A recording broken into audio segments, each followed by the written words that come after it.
What's up, gamers? It's your friendly neighborhood invader Koobs here. Thanks for clicking on the video. You're worth it, you matter, and I appreciate you. Today we're taking a look at an invasion. This is my favorite kind of invasions, the one that you really kind of gotta dig into. It's like guerrilla warfare, trench battles, just hard-fought invasion. The very beginning there. So I have my PlayStation set to capture the last 15 minutes of gameplay, and this invasion was about 20 minutes long, so I missed a bit of the beginning, but you might have seen on screen that I had just taken out a hunter. That hunter was level 250. So this is my character Wandering Knight, and they are currently level 212. So even in that sense, it's like there's still a little bit of an advantage that the hosts or the hunters or the phantoms have. 38 levels is pretty substantial in itself. But so that's what happened there. Didn't get to see the clip. You could use your imagination a little bit. They were using Eleanor's pole blade, and with the, using the bloody anime attack, and I used my unique R2, the McKellen Knight sword, and just kind of smacked them out of the air while they were doing their L2. It was pretty cool. It looked cool. Unfortunately, I didn't get to capture it and share it with you all, so you just have to take my word for it. But so what happened at the beginning, I noticed that these two were playing kind of passive. They get the hunter to join them, and instead of pressing the advantage and teaming up with the hunter, they let the hunter take me on by themselves, and they fled further into the level, which was great for me. I mean, I would rather take on one person than three people at once. So I'm able to take out the hunter, and then I catch up to the party, and again, they're playing kind of passive, so sometimes they'll push me and attack. Other times, this was really important trade right here.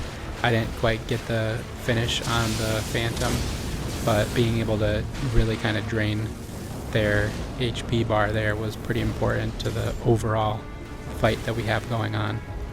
It also allowed me to kind of gauge how much HP that particular player has, and that's kind of important when you're in this sort of situation, like knowing how much damage you need to deal in order to eliminate somebody.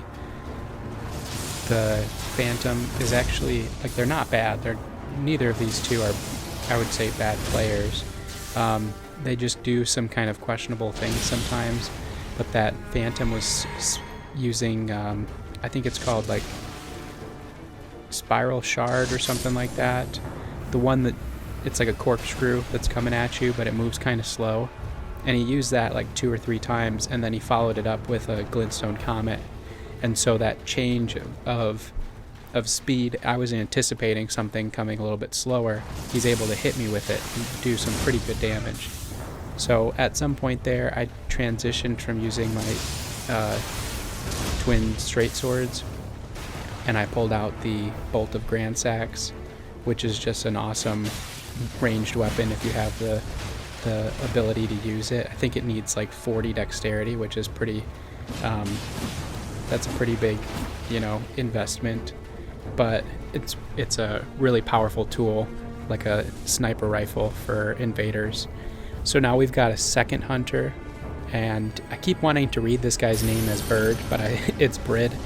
And you might also notice that I'm using the Phantom Great Rune that you can get from having Mohg's Great Rune active, and that's going to kind of beef up the PvE that's in the area. It doesn't do a whole lot for me because I don't know who's using bleed effects and whatnot, but it seems like a worthwhile trade to use that in the moments that I do. I'm able to take out the hunter there, thankfully. I mean, we're getting kind of low on resources at a certain point, so anytime that a hunter comes in, I'm able to use that to my advantage and get some extra flasks, kind of get a breather while the party again is not pressing the advantage, and kind of regroup for a bit. Swapping over my talismans throughout this one's pretty important. I was thinking about maybe doing a video on inventory management and setting up your inventory. So if you want to see something like that, leave a comment down below and let me know. I think that would be a cool little video to have on the channel. So again, here we're trying to save our resources, even though I just got 2 flasks back from eliminating that hunter. I don't necessarily want to use them unless I have to, so I've switched over to the Taker's Cameo, which is going to give me some HP when the party eliminates any of the mobs that are in the area. Mobs as in like the PvE, the little enemies that they might kill, these flowers or the albinorics or lobsters, whatever it might be that's here in Liurnia. And then I've switched over to the Blessed Dew Talisman to get a little bit of passive regeneration, as well as casting Bestial Vitality on myself. The Phantom, I mean, they've got, I don't know exactly what their, character's build is like. I'm pretty sure we've seen him use Moonveil. We saw him pull out the Bolt of Grandsax back there. Now he's got River's Blood, so he's got pretty diverse, stats allocated for his character.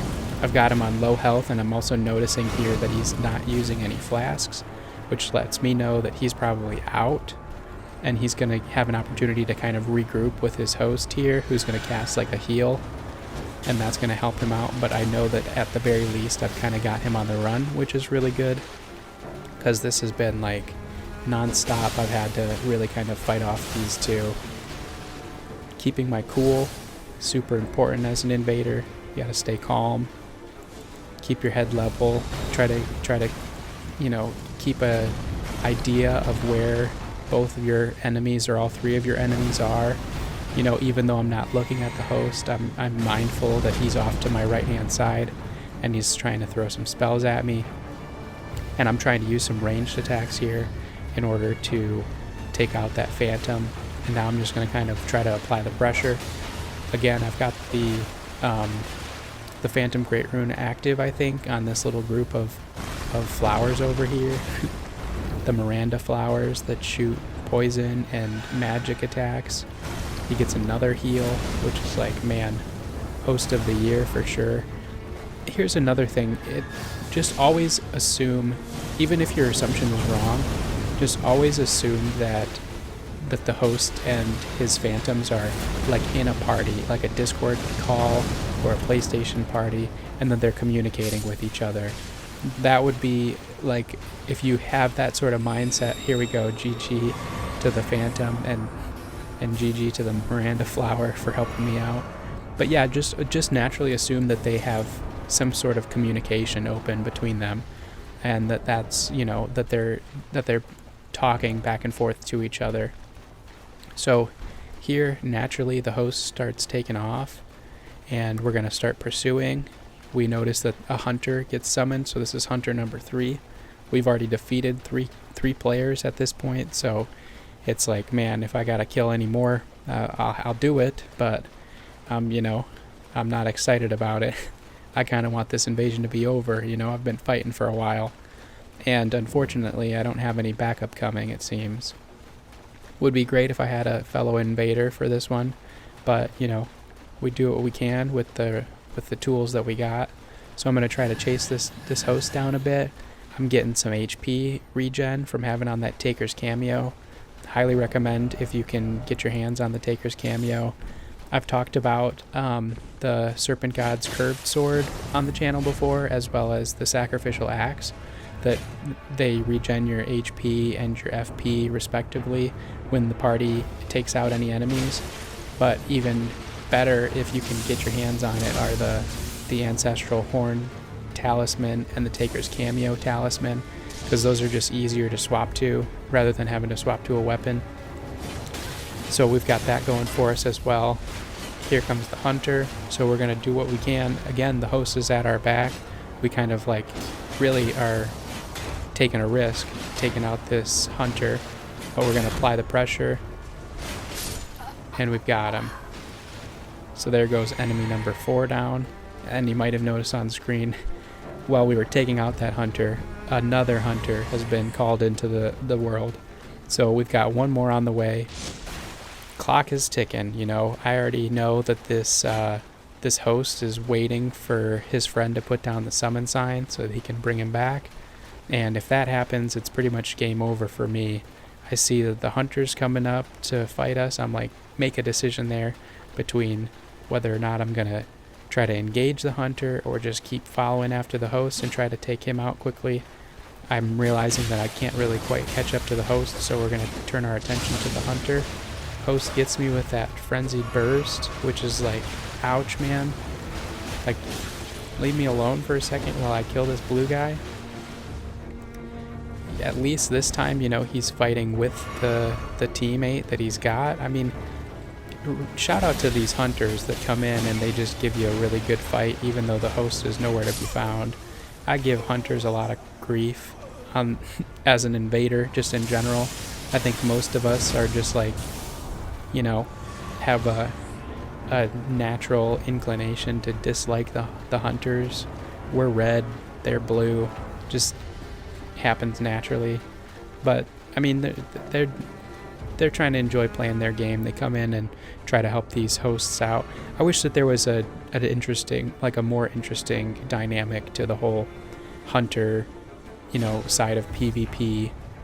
I saw in a fellow content creators video recently, they mentioned like what if hunters would invade invaders while the invaders were just in their world minding their own business.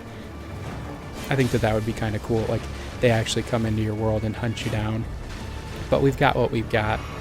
So here we are. We've got our big pokey stick, the bolt of Grand Sax. We're just trying to get this guy. He stops. There he is. He's summoning his phantom. And I know that like the shot clock is on at this point. I've got to either take this guy out or it's GG for me, because he's going to come in with full flasks and full health and all of the weapons that he was using previously.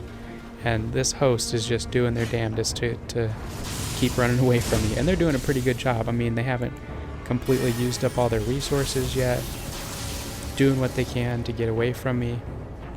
I'm able to land this parkour jump and really saves myself some time there. That was like probably paramount to this entire invasion coming together.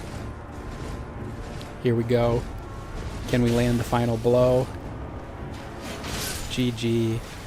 Gamers. That was the invasion. I have been and always will be Kubz. Thank you so very much for watching. Peace and love, gamers. Stay awesome. Keep having fun.